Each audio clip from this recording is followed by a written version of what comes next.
overhang it about 1/4 to 3/8 of an inch is what I think the code says. 3/8. Okay. We overhang one on each end, nail it on. Boom, boom. Okay? Just get it perfect. Then we'll snap a line on the bottom of each one of those. So then we'll put our starter row on perfectly straight. We'll just go around and do. It's going to be a little bit of setup, maybe a couple quarters do every. Maybe we do these. Corner, right? Yeah, maybe we do these 3 faces, or you know that row right now. Then we have 4 faces to work on. Yep. And then after lunch we can do the starter row. We'll wait till it's not wet on the roof before we do these faces.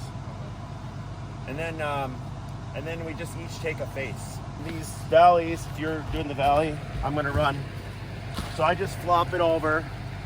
You know what I mean? Just let it run completely through. Yeah, and then we'll come back like 1.5 inches or something like an inch.